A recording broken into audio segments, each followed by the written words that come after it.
Their smirks died the moment General Morrison announced that Agent Sarah Chen was the only person in the building who could speak the hostage-taker's dialect.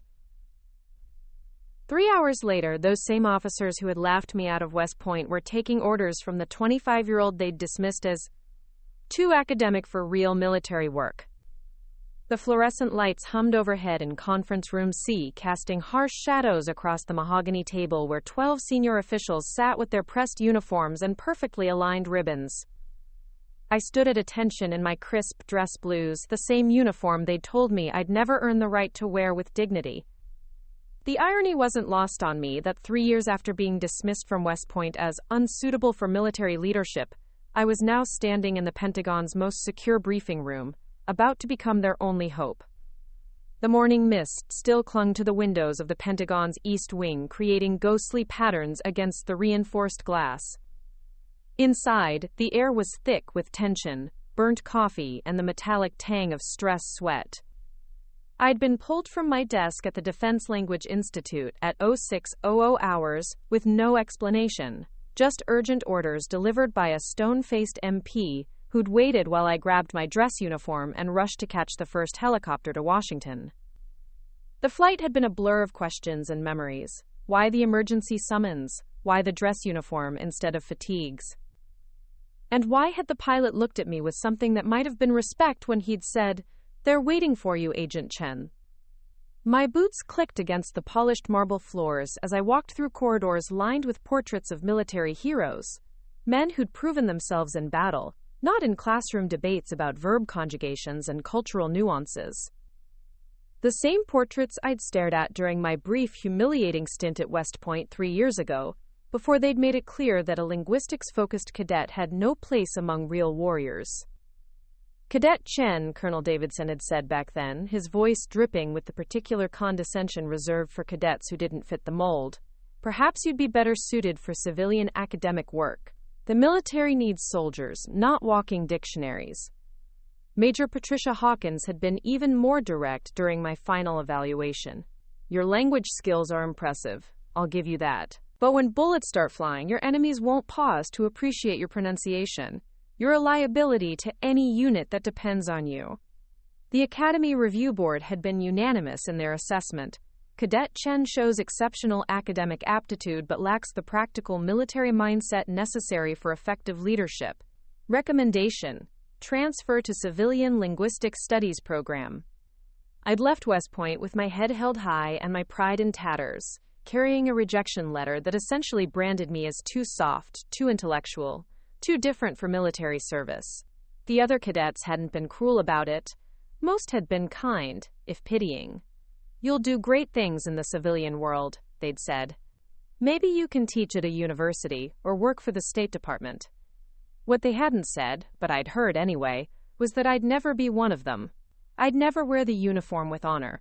I'd never serve my country in any way that truly mattered. But here I was, walking past those same disapproving faces frozen in oil paint, toward a room where my useless language skills were about to become the difference between life and death. The corridors of the Pentagon still intimidated me, even after 3 years of clearance visits. The building was a monument to American military power, and every step reminded you that decisions made within these walls could reshape the world. Bronze plaques commemorated battles won and lost, heroes fallen and celebrated. The weight of history pressed down like a physical force. I paused outside Conference Room C, adjusting my uniform cap one final time. Through the frosted glass, I could see the silhouettes of senior staff huddled around a table covered in satellite photos and tactical plans. Radio chatter crackled from somewhere inside, urgent, clipped voices reporting coordinates and status updates in the precise cadence of military communications. Delta 7, confirm visual on the compound perimeter. Roger, Delta 7, no movement detected on the northern approach. Command, we have eyes on 2 hostiles manning the eastern checkpoint. Both appear to be armed with assault rifles. Whatever was happening in there, it was big enough to pull the Pentagon's top brass into an emergency weekend session. And somehow, it was important enough that they'd called for the dictionary girl they'd written off years ago. I took a deep breath, tasting the recycled air that seemed to carry the weight of countless critical decisions. My reflection in the polished door handle showed a young woman who looked more confident than she felt. Squared shoulders, steady gaze, the kind of bearing they'd tried to teach me at West Point before deciding I'd never master it. I knocked twice, sharp and precise. Enter. The door opened to reveal exactly what I'd expected. A room full of silver-haired men in decorated uniforms, their expressions ranging from skeptical to openly annoyed. The air inside was warmer, heavy with the particular tension that came from lives hanging in the balance. Multiple screens displayed satellite feeds, tactical maps, and real-time intelligence updates. A communications station in the corner crackled with intermittent reports from field units. General Morrison sat at the head of the table, his weathered face grim as he gestured for me to approach.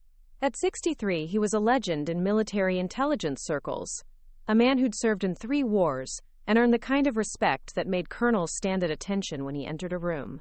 His presence here meant this situation was beyond serious. Agent Chen, he said, his voice carrying the weight of someone accustomed to being obeyed without question. Thank you for coming on such short notice. Agent, not cadet. The promotion still felt surreal after 3 years of proving myself in the shadows of military intelligence, translating intercepted communications and cultural briefings, while my former West Point classmates advanced through traditional combat roles. I'd earned my agent status through sheer competence, but I knew that to many in the military establishment, I'd always be the washout who couldn't hack it at the academy. Sir, I replied, maintaining perfect posture despite the curious stares from around the table. A few faces I recognized from my time at West Point, and the recognition wasn't pleasant. Colonel Stevens sat 3 seats down from Morrison. He'd been particularly vocal about my limitations during my academy evaluation, suggesting that my focus on languages showed a lack of proper military priorities. Major Brooks occupied a chair near the communications station. He'd once suggested I'd be more valuable behind a desk than in the field, implying that real military work happened where bullets flew, not where words were parsed.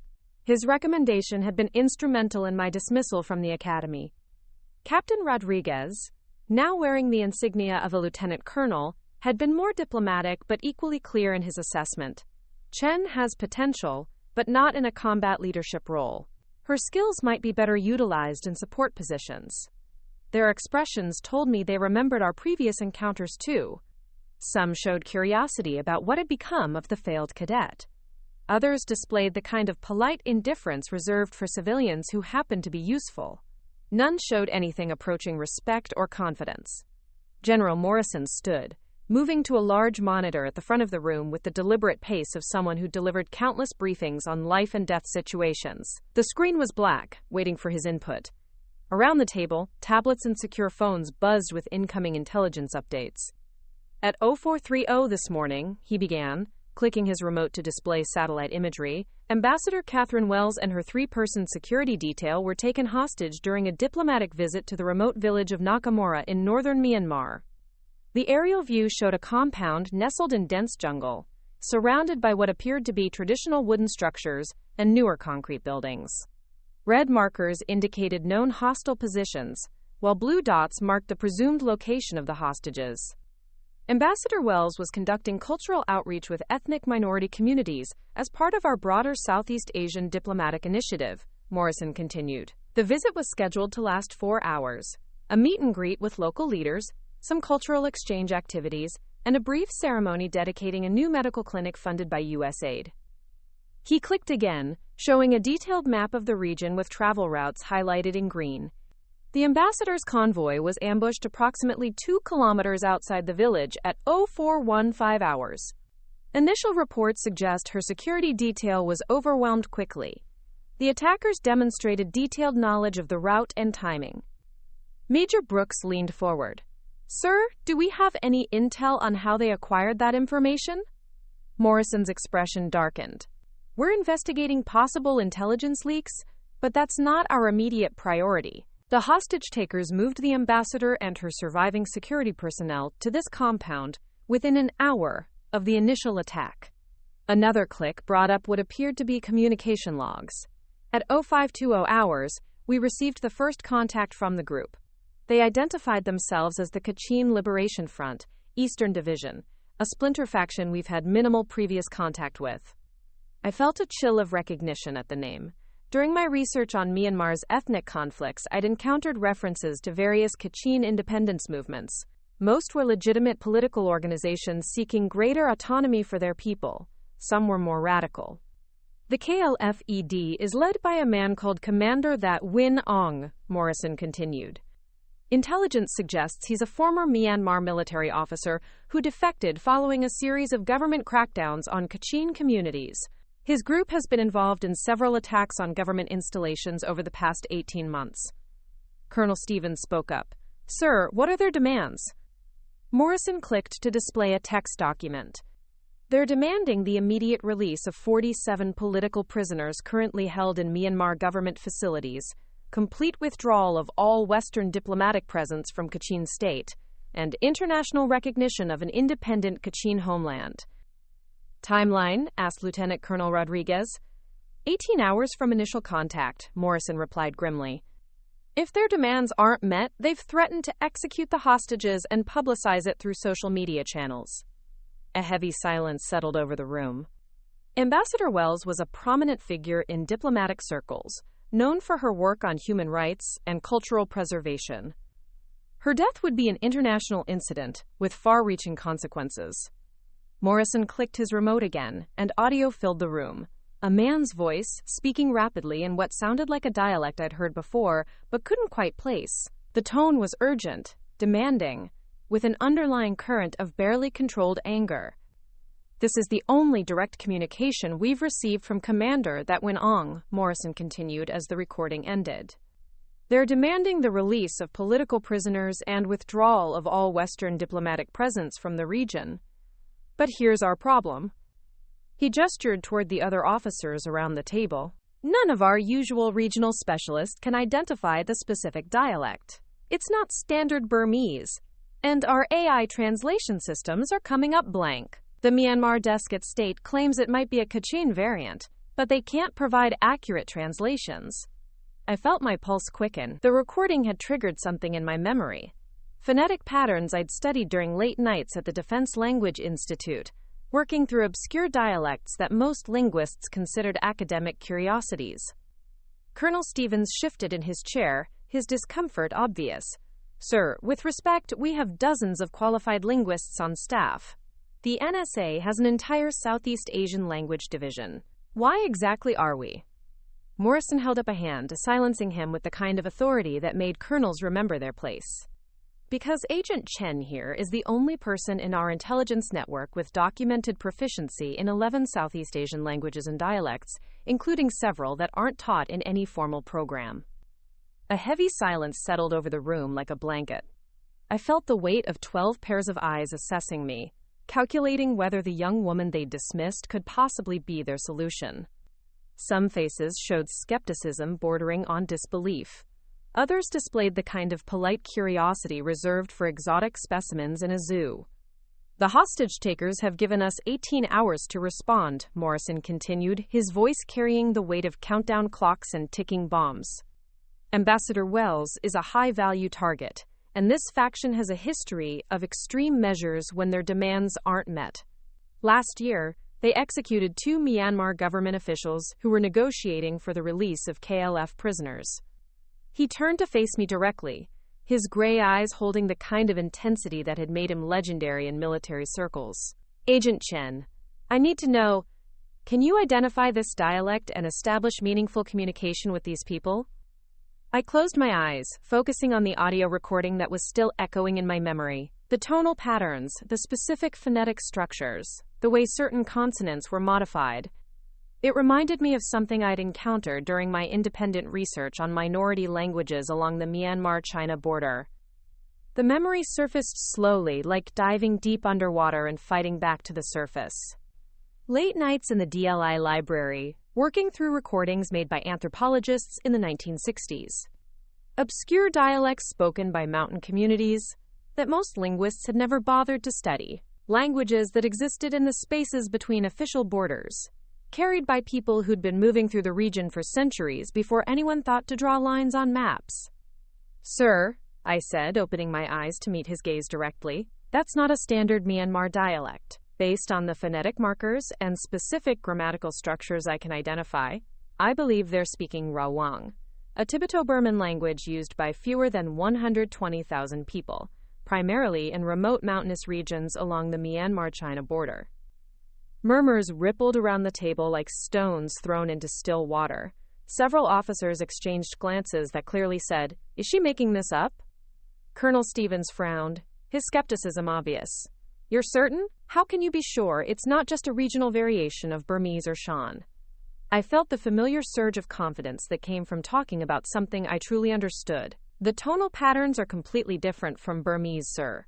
Rawang uses a complex system of 5 tones compared to Burmese's 3. Additionally, the verb conjugation system is distinctly Tibeto-Burman rather than Sino-Tibetan. The speaker in the recording uses several specific particles that are unique to Rawang dialects." "Where did you learn this language?" Lieutenant Colonel Rodriguez asked, genuine curiosity replacing his earlier dismissiveness. "I spent 6 months studying Rawang dialects during my independent research project at DLI," I replied. "It was part of my thesis on minority languages as cultural preservation tools in Southeast Asian conflict zones. I worked with audio recordings from field linguists and conducted virtual interviews with native speakers through cultural preservation organizations." The same thesis that my West Point advisors had dismissed as academic fluff with no practical military application. Major Hawkins had actually laughed when I'd mentioned it during my exit interview.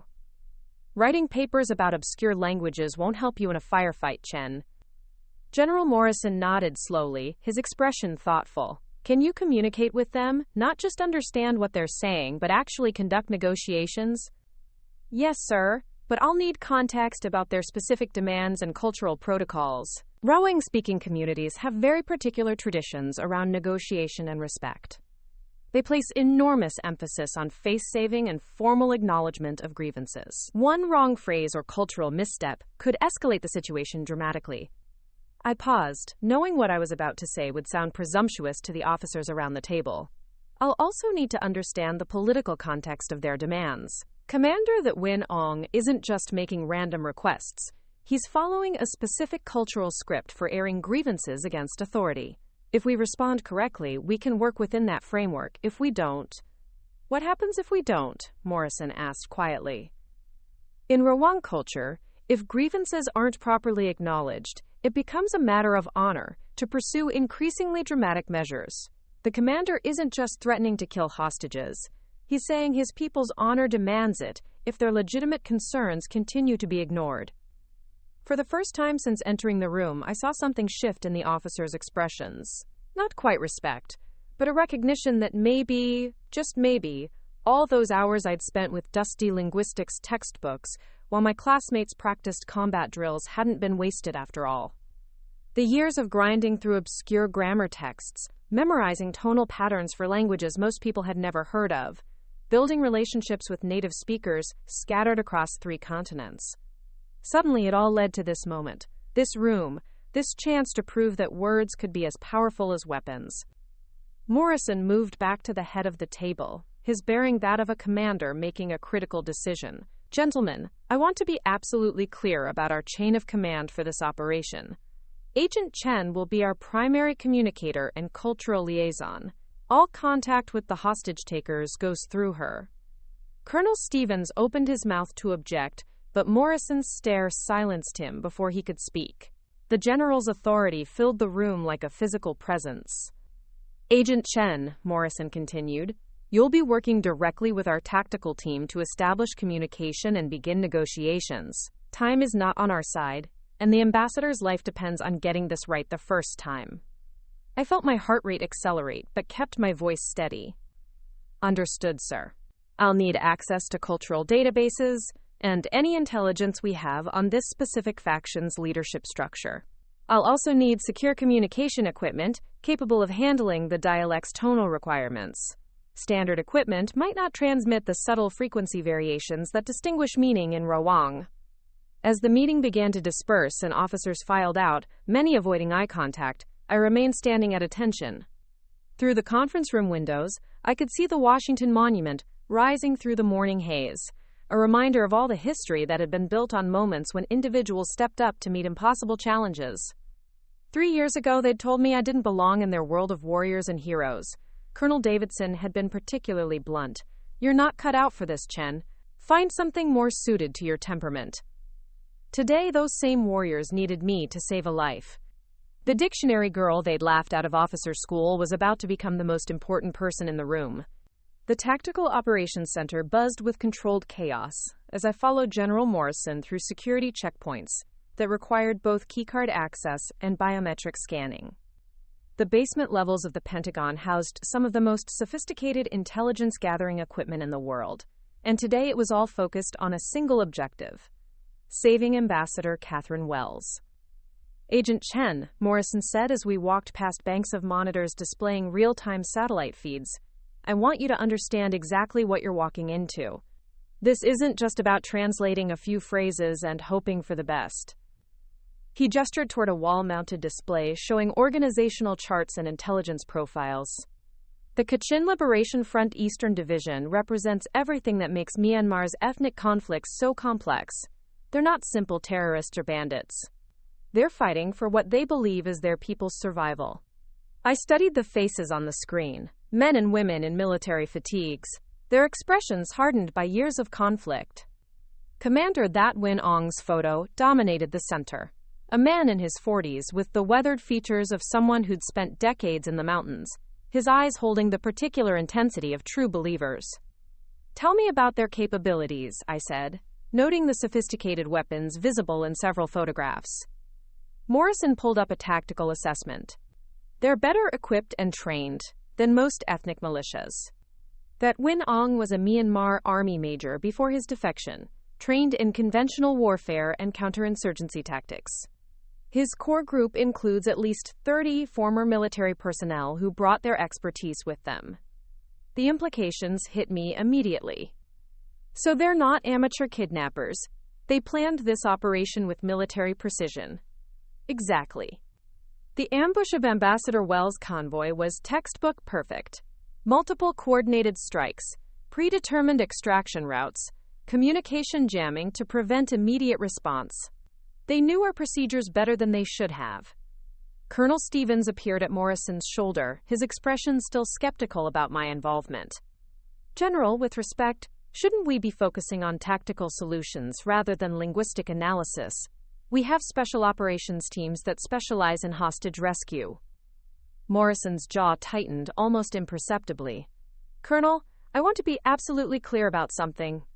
Any tactical response that doesn't account for the cultural and political dimensions of this situation will result in dead hostages. Period."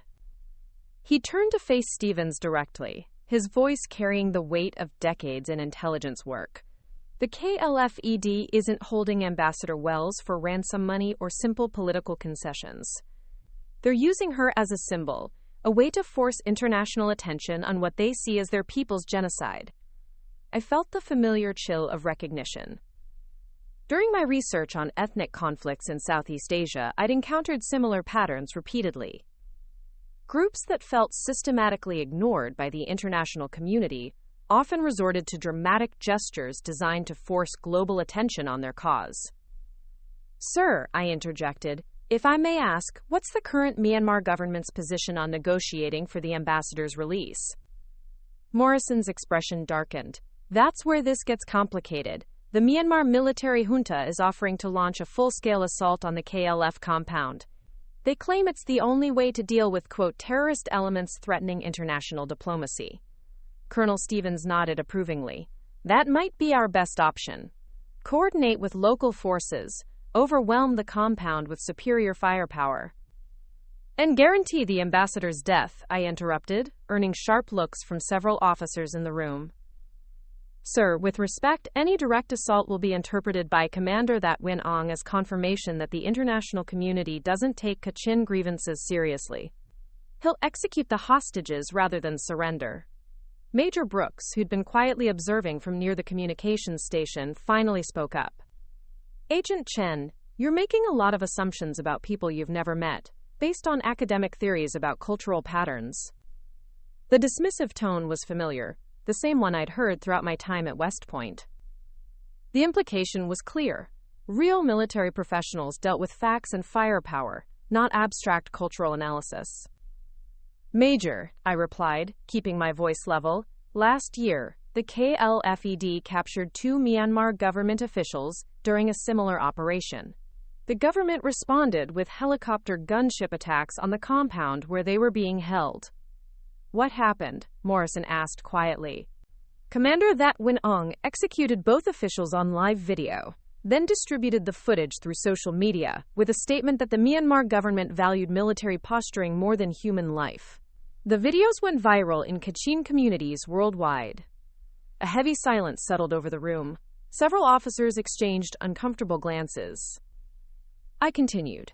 The point isn't just that he's willing to kill hostages if attacked. It's that he uses violence as communication, a way to demonstrate that conventional power structures don't intimidate him. Any response that confirms his narrative about Western disregard for ethnic minorities will result in Ambassador Wells becoming his next propaganda victory. General Morrison studied the intelligence profiles on the wall display. What do you think motivates him specifically? I moved closer to the screen, examining the biographical details compiled by military intelligence. According to this, That Win Aung's village was destroyed by Myanmar government forces in 2019. His family was among 43 civilians killed in what the government claimed was an anti-insurgent operation. The personal details painted a picture that was tragically common in Myanmar's ethnic conflicts.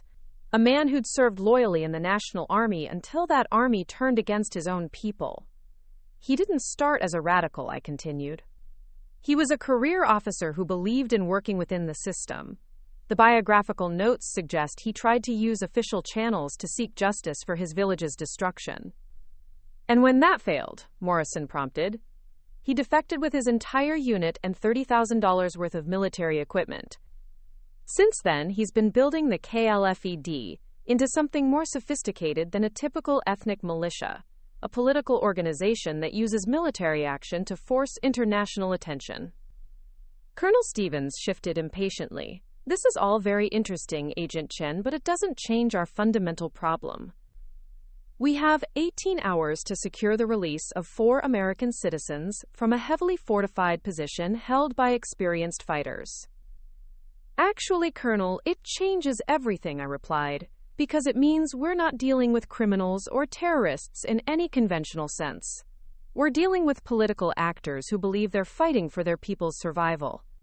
Quote, I turned back to the intelligence display, noting details about the KLFED's organizational structure. Notice that they didn't make their demands through back channels or informal communications. They broadcast them publicly in their own language during what appears to be a formal ceremony. Morrison leaned forward. What kind of ceremony? Based on the audio recording's background sounds, traditional drums, multiple voices speaking in unison, it sounds like they conducted what anthropologists call a, quote, grievance declaration. It's a formal ritual in many Tibeto-Burman cultures, where community leaders publicly state their complaints against authority figures. The implications were becoming clearer as I spoke. They're not just holding hostages and making demands. They're following a specific cultural script for resolving conflicts between communities and external authorities. In their minds, they've formally presented their grievances and are now waiting for an equally formal response. Major Brooks frowned. You're saying they expect us to participate in some kind of traditional ceremony? I'm saying they expect us to demonstrate that we take their grievances seriously enough to engage with them according to their cultural protocols. If we respond with military threats or bureaucratic deflection, we confirm their belief that the international community doesn't respect their legitimacy. General Morrison was quiet for a long moment, studying the intelligence reports spread across the table. Finally, he looked up at me. Agent Chen, assume for a moment that you're correct about their motivations and cultural expectations. What would an appropriate response look like? I felt the weight of the question. Lives hung in the balance, and my answer would determine whether we had any chance of resolving this peacefully. First, we need to acknowledge their grievances as legitimate concerns rather than terrorist demands. That doesn't mean agreeing to everything they want, but but it means treating them as political actors with genuine complaints rather than criminals. Colonel Stevens made a sound of disgust. We're supposed to negotiate with people who kidnapped an American ambassador? We're supposed to save her life, I replied sharply, and that means understanding who we're dealing with and what they actually want. I turned back to Morrison. Second, any communication needs to follow proper cultural protocols. In Rawang tradition, important negotiations begin with formal recognition of each party's status and legitimacy. We need to acknowledge Commander That Winong's authority to speak for his people. That sounds dangerously close to legitimizing terrorism, Major Brooks observed. It's acknowledging reality, I countered. He already has legitimacy in the eyes of his followers. The question is whether we engage with that reality constructively or let our principles get the ambassador killed. Morrison nodded slowly. Continue. Third, we need to understand that their demands aren't really about the specific prisoners they want released or the diplomatic withdrawals they're requesting. Those are negotiating positions. What they actually want is international recognition that their people's suffering matters. I paused, knowing that what I was about to say would sound radical to the military officers in the room. The most effective approach would be to offer them something they value more than the symbolic victory of killing hostages: genuine international attention for their cause and meaningful progress on their core grievances. Colonel Stevens shook his head. Agent Chen, with all due respect, you're talking about negotiating with terrorists as if they were legitimate diplomats. These people kidnapped an American ambassador. Colonel, I replied, I'm talking about saving her life using the most effective tools available. Your approach, treating this as a conventional hostage situation, has a success rate of approximately 30% when dealing with politically motivated captors. My approach, engaging with their cultural and political framework, has a success rate of over 70%. Where exactly are you getting these statistics? Major Brooks asked skeptically. I felt a familiar surge of confidence. This was where my academic background became an asset rather than a liability. I've analyzed 237 hostage situations involving ethnic militias in Southeast Asia over the past 20 years. The data is clear. Politically motivated groups respond positively to cultural engagement and negatively to military pressure. Morrison raised an eyebrow. You analyzed 237 cases? It was part of my master's thesis research at Georgetown before I transferred to DLI. Cultural Communication Strategies and Asymmetric Conflict Resolution. The military dismissed it as academic theory, but every conclusion has been validated by subsequent events. The same research that Major Hawkins had called irrelevant to practical military operations during my West Point exit interview. General Morrison studied me for a long moment. Agent Chen, I'm going to ask you a direct question, and I need a direct answer.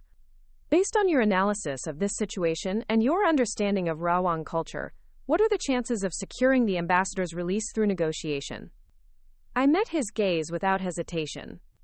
If we engage properly with their cultural protocols and demonstrate genuine respect for their grievances, I estimate a 75% chance of successful resolution.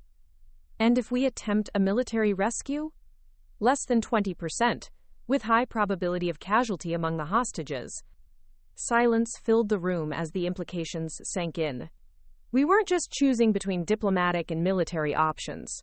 We were choosing between strategies with fundamentally different odds of success. Morrison nodded grimly. Colonel Stevens, I want you to coordinate with Special Operations Command to develop tactical backup plans. But Agent Chen will lead our primary negotiation effort. Stevens looked like he'd swallowed something unpleasant. Sir, are we really going to base our strategy on academic theories about cultural anthropology? We're going to base our strategy on saving American lives, Morrison replied sharply. Agent Chen's expertise is our best asset in this situation. As the meeting broke up and officers dispersed to their various assignments, I remained in the Tactical Operations Center, studying intelligence reports and preparing for what would likely be the most important conversation of my career. The same people who'd dismissed me as too academic for military leadership were now betting Ambassador Wells' life on my understanding of linguistic nuance and cultural protocol. 3 years ago, they'd told me my research was useless theory. Today, that theory was about to become the difference between life and death. The secure communications room hummed with electronic energy as I sat before a bank of monitors, each displaying different aspects of our desperate situation.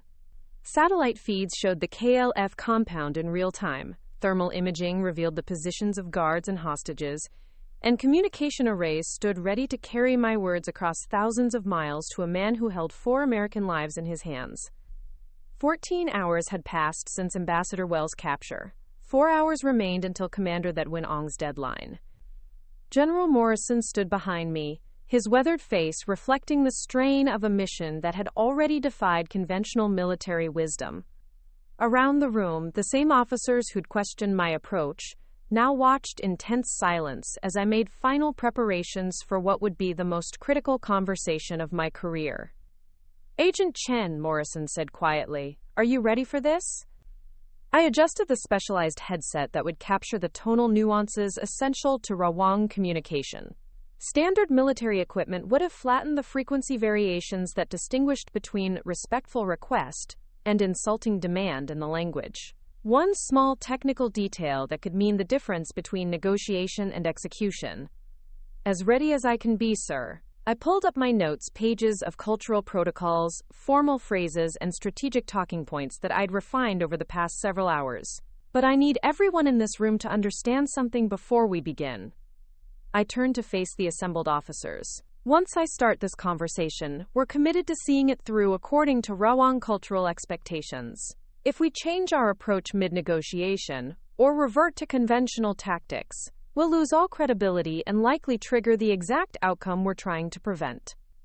Colonel Stevens, who'd spent the day coordinating backup military options, looked uncomfortable. "Agent Chen, we can't just abandon tactical alternatives because of cultural sensitivities." "Colonel," I replied, "we're not abandoning alternatives. We're choosing the approach with the highest probability of success. But if you launch a military operation while I'm conducting cultural negotiations, you'll confirm every suspicion Commander That Win Ong has about Western duplicity." Morrison nodded grimly. "Understood. Agent Chen has operational control of this negotiation. All other activities are suspended until further notice." Quote, the weight of that authority settled on my shoulders like a physical burden. The same institution that had declared me unfit for military leadership was now placing the lives of 4 Americans in my hands. I activated the communication array and spoke into the headset in careful, formal Rawang. "Honored Commander That Win Ong, this is Agent Sarah Chen of the United States Defense Language Institute. I request permission to speak with you regarding the safety of the honored guests currently under your protection." The phrasing was crucial. In Rawang culture, hostages weren't captives but guests, whose treatment reflected the host's honor. By acknowledging this framework, I was demonstrating respect for their cultural values while creating space for face-saving resolution. Static filled the channel for several long seconds. Around me, officers held their breath. On the satellite feed, I could see movement in the compound's main building, figures gathering around what appeared to be communication equipment. Then a voice emerged from the speakers, speaking in the measured cadences of formal Rawang. "Agent Chen, I am surprised to hear our language spoken with such care by a representative of the American military. Your pronunciation suggests genuine study rather than hurried preparation." I felt a surge of relief. He was engaging according to proper protocols, which meant negotiation was possible. "Honored Commander, I have spent many years studying the languages and cultures of your region. I consider it a privilege to speak with you in the tongue of your ancestors. And what brings the American military to seek conversation with a simple mountain fighter?" The question was a test, carefully phrased to see whether I would acknowledge his political legitimacy or dismiss him as a common criminal. My response would determine whether we moved toward negotiation or confrontation. "Honored Commander, I come as a representative of people who wish to understand the grievances that have driven you to take such dramatic action. We believe that voices of wisdom on both sides can find paths to honor that do not require the sacrifice of innocent lives." Another pause. I could feel the tension in the room behind me like electricity in the air. "Agent Chen, your words suggest respect, but actions speak more clearly than phrases. The American government supports those who have brought suffering to my people. Why should I believe your intentions are different?" Quote, This was the moment I'd prepared for, the crucial transition from formal greetings to substantive discussion. Everything depended on acknowledging his grievances as legitimate, while creating space for compromise. Honored Commander, I do not come to defend all actions of my government or others. I come because I have studied the history of your people and understand that great suffering has been inflicted without adequate response from the international community. Your actions today have succeeded in bringing that suffering to global attention. I paused, letting the acknowledgments settle. But I also come because I believe your people's honor can be served through means that do not require the sacrifice of those who are not responsible for past injustices. The satellite feed showed more movement in the compound. Figures were gathering in what appeared to be a central courtyard, suggesting that this conversation was being conducted in front of the entire KLF-ED leadership. You speak of our honor, Agent Chen. But honor demands that those who ignore our people's suffering face consequences for their indifference. The woman you call Ambassador Wells represents a government that supplies weapons to those who kill our children. The accusation was both factual and emotionally charged. The U.S. did provide military aid to Myanmar's government, which had indeed been used against ethnic minorities. Denying this would destroy my credibility instantly. Honored Commander, you speak truly about the complexity of international relationships and their sometimes tragic consequences. But I would ask you to consider whether Ambassador Wells, who came to your region to build medical clinics and cultural bridges, is the appropriate symbol of those policies. All Americans who benefit from their government's actions share responsibility for those actions, he replied, the formal tone becoming slightly sharper. I recognized this as a crucial moment. He was testing whether I would accept moral responsibility or deflect blame. My response needed to acknowledge the justice of his position, while creating an alternative framework for resolution. Honored Commander, your point about collective responsibility has wisdom. And perhaps that is exactly why this moment offers an opportunity for a different kind of justice. I could feel General Morrison's eyes on me as I continued. The death of Ambassador Wells would certainly draw international attention to your people's suffering. But it would also allow those responsible for past injustices to dismiss your cause as terrorism rather than legitimate political grievance. What alternative do you propose? This was it, the moment when theoretical cultural analysis would either save lives or condemn them. Honored Commander, what if the international attention you have already achieved through your bold action could be transformed into lasting change rather than momentary headlines? What if Ambassador Wells could return to America not as a rescued hostage but as a witness to your people's dignity and legitimate demands? The silence stretched longer this time. I could hear my own heartbeat in the quiet room. Explain this proposal. I took a deep breath. You have already demonstrated that the Kachin people cannot be ignored. The world is watching. What if we used this attention to arrange formal international hearings on your people's grievances? What if Ambassador Wells became an advocate for Kachin rights rather than a victim of Kachin anger? The Americans would agree to this? I looked back at General Morrison, who nodded slowly. We'd discussed this possibility during our preparation, though it would require coordination with multiple government agencies. I am authorized to commit my government to arranging hearings before the United Nations Human Rights Council, with Ambassador Wells serving as a witness to what she has observed during her time as your guest. Another long pause. The satellite feed showed figures moving between buildings in the compound, suggesting active discussion among the KLF leadership. Agent Chen, your proposal has interesting aspects, but words are easily forgotten when international attention moves to other crises. What guarantees would you offer that these promises would be fulfilled? I had anticipated this question. Honored Commander, in addition to the formal UN hearings, I am authorized to offer the establishment of a permanent cultural center in Washington, D.C., dedicated to preserving Kachin language and traditions. Ambassador Wells would personally oversee its creation. And the 47 political prisoners we demanded be released? This was the most difficult aspect of the negotiation. We couldn't directly force Myanmar's government to release prisoners, but we needed to offer something meaningful. Honored Commander, While we cannot force the Myanmar government's decisions, I am authorized to commit the United States to formally declaring those 47 individuals to be political prisoners rather than criminals, and to applying maximum diplomatic pressure for their release. The communication channel crackled with static as silence stretched between us. Around me, officers shifted nervously. The satellite feed showed what appeared to be an animated discussion in the compound's central courtyard. Finally, Commander That Winong's voice returned.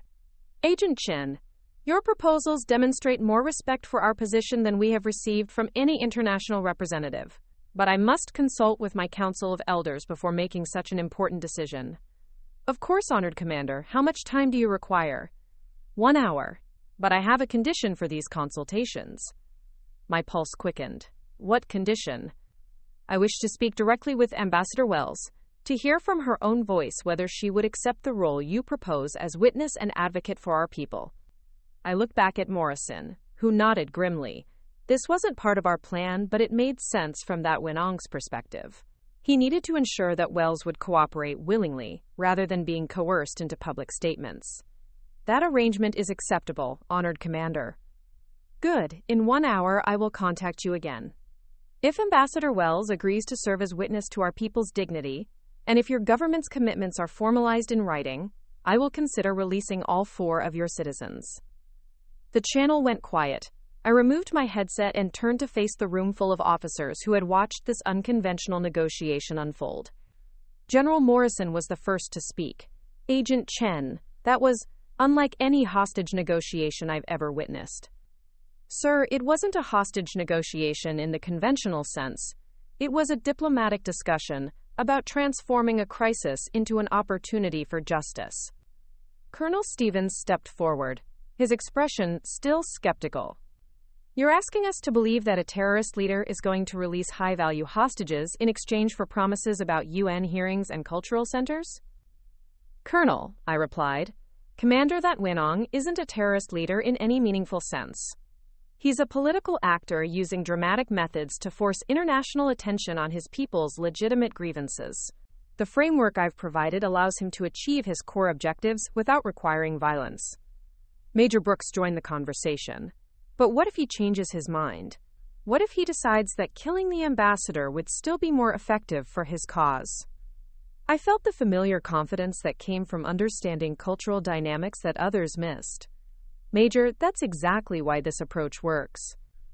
I've offered him something more valuable than the symbolic victory of killing hostages, genuine international recognition of his people's legitimacy and suffering. Morrison moved to the communication station. Agent Chen, I need to coordinate with State Department and UN representatives to formalize these commitments. Can you maintain contact with That Winong while we arrange the documentation? Yes, sir. But I recommend we also prepare a statement from President Martinez, formally recognizing the Kachin people's right to cultural preservation and political representation. Commander That Winong will want assurance that these commitments come from the highest levels of government. As officers dispersed to coordinate various aspects of our emerging agreement, I remained at the communication station, reviewing my notes and preparing for the second phase of negotiation. The hardest part was behind us. We'd established mutual respect and a framework for resolution, but the details would determine whether 4 Americans lived or died. An hour later, I was back at the headset when Commander That Winong's voice emerged from the speakers. Agent Chen, I have consulted with my council and spoken with Ambassador Wells. She has agreed to serve as witness to our people's dignity and advocate for our cause. Relief flooded through me. Honored Commander, that is welcome news. Are you prepared to discuss the specific arrangements for their release? I am. But first, I wish to say something to the military officers I know are listening to this conversation.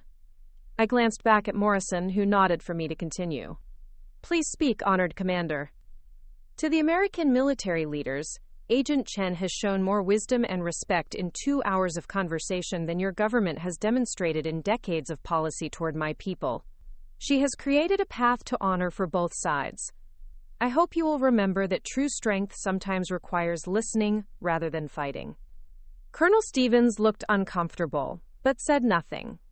Agent Chen, That Winong continued, In 1 hour, I will release Ambassador Wells and her 3 security personnel at the village of Nakamura, where they were originally taken. They will be accompanied by a formal statement of our grievances and our agreement to your proposed solution. Honored Commander, this demonstrates the wisdom and honor of your leadership. The international community will remember that you chose justice over vengeance. And Agent Chen? I hope the American military will remember that the young woman they dismissed as, quote, too academic, has saved more lives today than most soldiers save in their entire careers. The channel went quiet, leaving me alone with the implications of what had just occurred.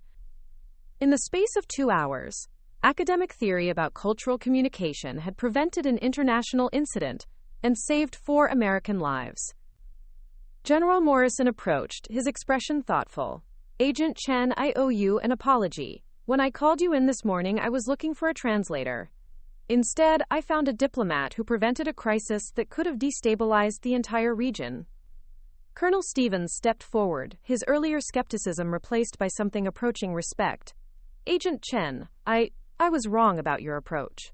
I've never seen anything like what you just accomplished. I felt a strange mix of vindication and sadness. The same people who told me I wasn't cut out for military service were now praising skills they'd previously dismissed as irrelevant. Thank you, sir. But I hope you'll remember this lesson beyond today's crisis. There are hundreds of potential conflicts around the world where cultural understanding could prevent violence if we were willing to invest in that knowledge. Major Brooks nodded slowly. Agent Chen, I think I speak for everyone here when I say we need to reconsider how we evaluate certain types of expertise. 6 hours later, I stood in a Pentagon briefing room as General Morrison addressed a gathering of senior military officials, State Department representatives, and members of Congress. Ambassador Wells and her security team were safe, the Kachin people had received unprecedented international attention for their cause, and a potential international crisis had been transformed into a diplomatic success story. Ladies and gentlemen, Morrison began, today's successful resolution of the Myanmar hostage crisis represents a fundamental shift in how we approach asymmetric conflicts. Agent Sarah Chen demonstrated that cultural expertise and linguistic competence are not academic luxuries, but essential military capabilities. He gestured toward me. 3 years ago, Agent Chen was dismissed from West Point as unsuited for military leadership. Today, she prevented an international incident that could have led to military intervention and significant loss of life. Senator Martinez, chair of the Senate Foreign Relations Committee, raised her hand. General Morrison, what lessons should we draw from this success?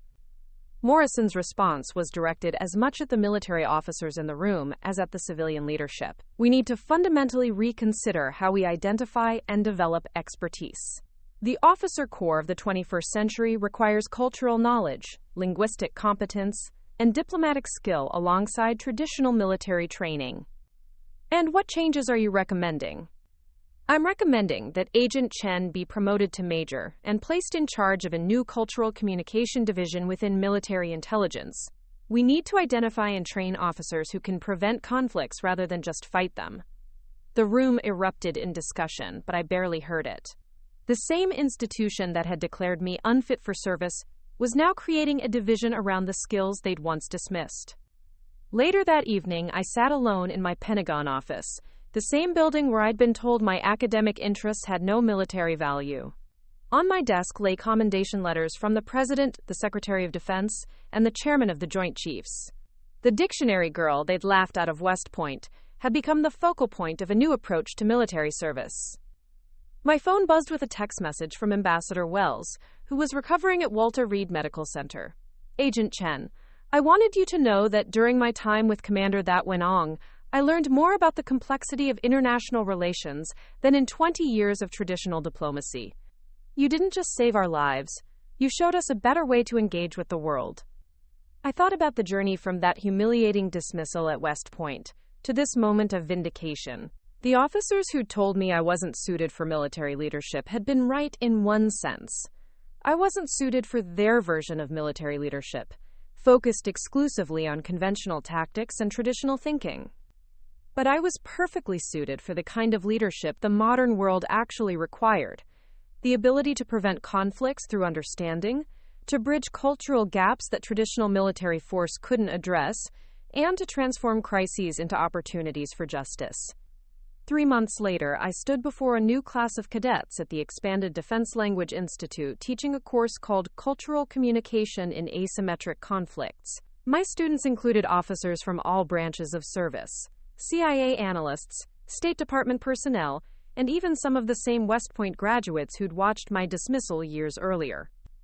The most important lesson you can learn, I told them, is that in the 21st century, the most powerful weapon in the American military arsenal isn't a missile or a drone. It's the ability to understand how other people see the world, and to find common ground even in the midst of conflict. In the back row, Colonel Stevens, now a student in my advanced course, took careful notes. The same man who'd questioned my cultural approach to the Myanmar crisis was now one of my most dedicated students, preparing for assignment as a cultural liaison in Afghanistan. The military that had once told me I didn't belong had discovered that the future belonged to officers who could think beyond conventional boundaries. My 11 languages hadn't just saved 4 American lives. They'd helped transform how the world's most powerful military understood its role in an interconnected world. They'd called me Dictionary Girl when I walked out of West Point in defeat. Now they called me Major Chen, and the dictionary had become our most effective weapon for peace.